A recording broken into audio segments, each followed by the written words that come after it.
fall, we'll be having a youth worship band for the first time in a while at our church.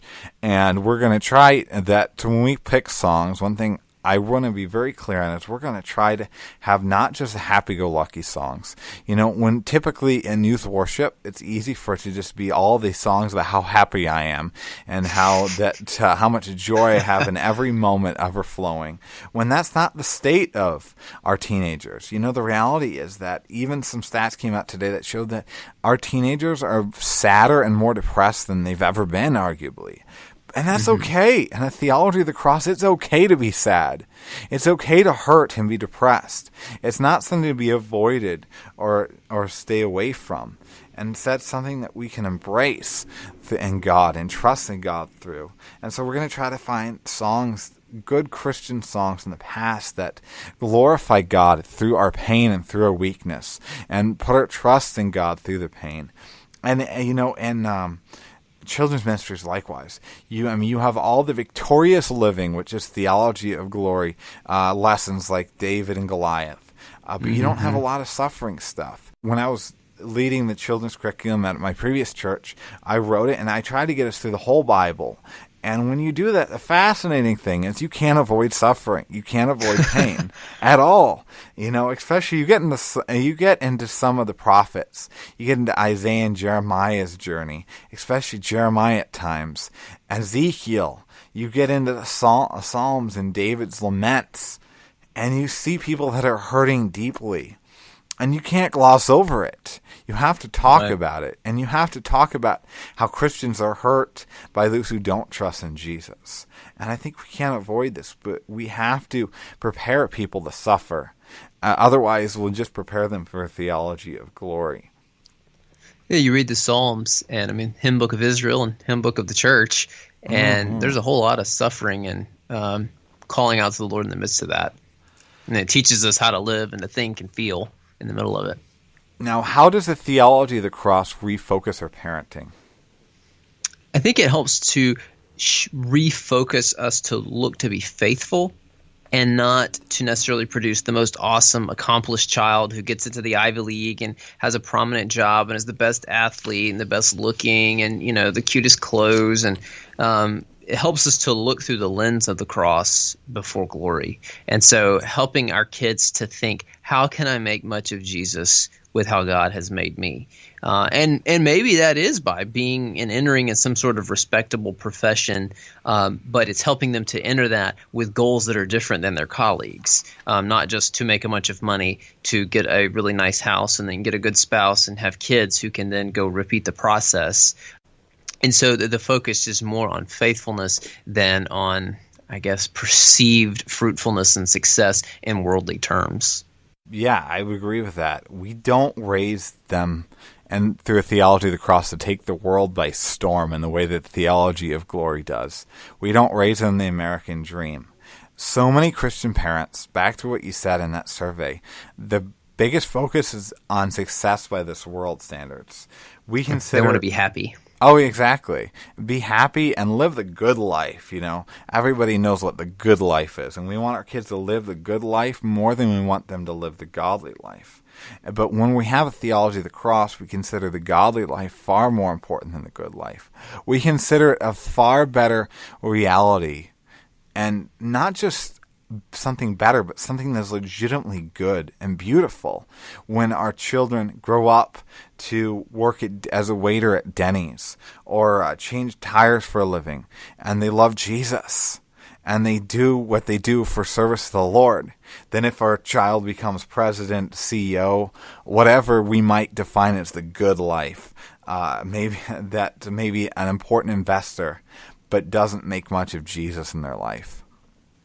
That's right. And let's face it, not that many people are going to have those high prestige jobs. And so let's not pretend that our kid is just exceptional when they're not. But let's teach them to love Jesus and to live their life on purpose to bring glory to Him and attention to Him rather than to themselves.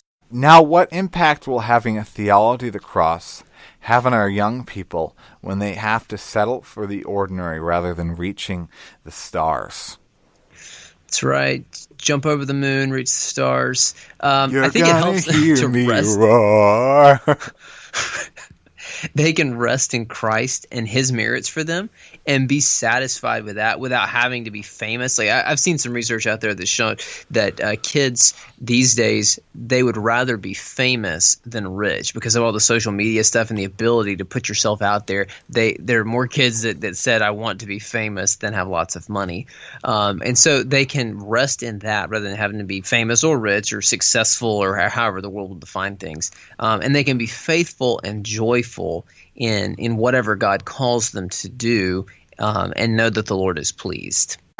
They can serve the Lord in whatever situation that they're in. If they understand that theology of the cross, they can not see a downturn in their economic situation or failure to live up to what they hoped for as a fundamental failure in life, as losing out, but as another opportunity to serve Jesus.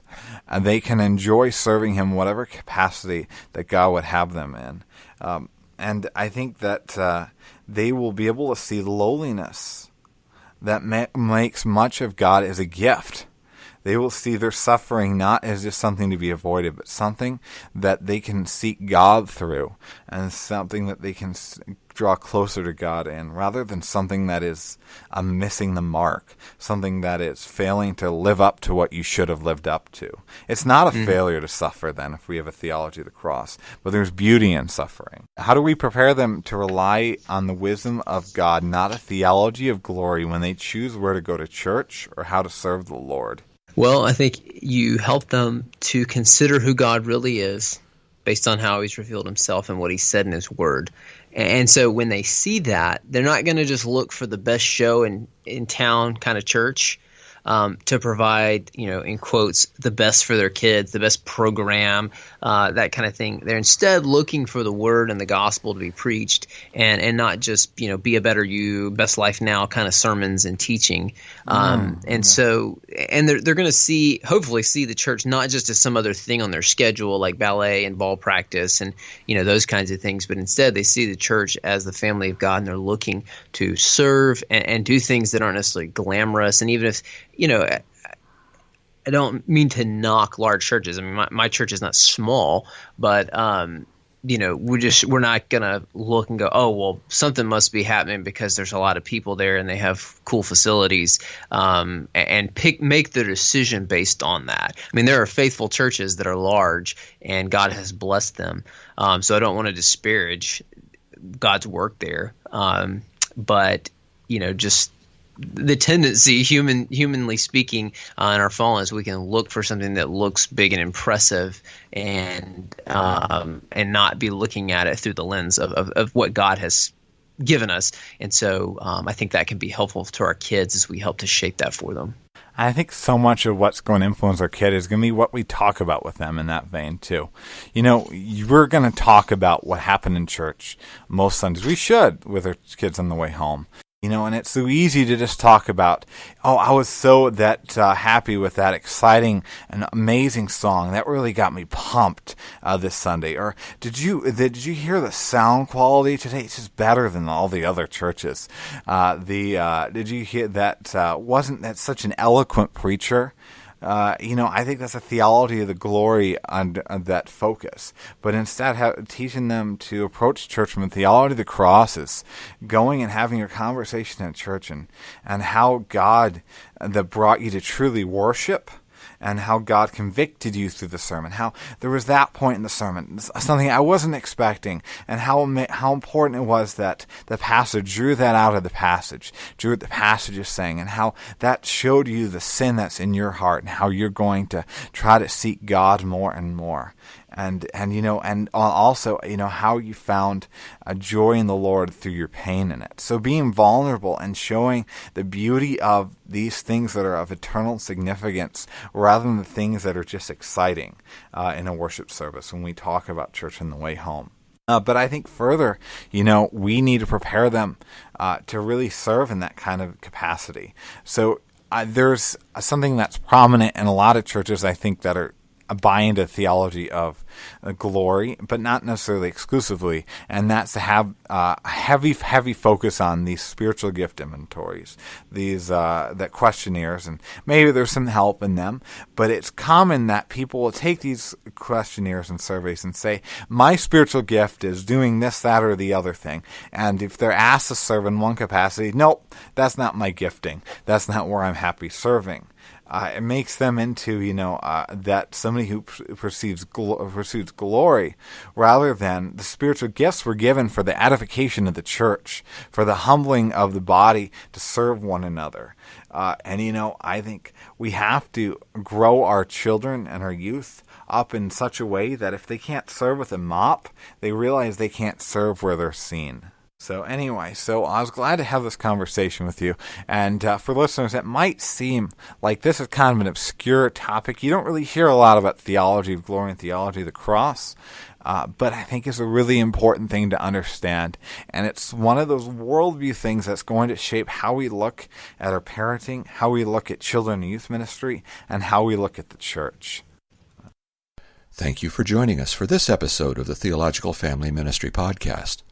If you have enjoyed this episode, please give us a review on iTunes and share the podcast with your friends on social media. All new episodes are available to listen to on Stitcher, SoundCloud, YouTube, Spreaker, and iTunes.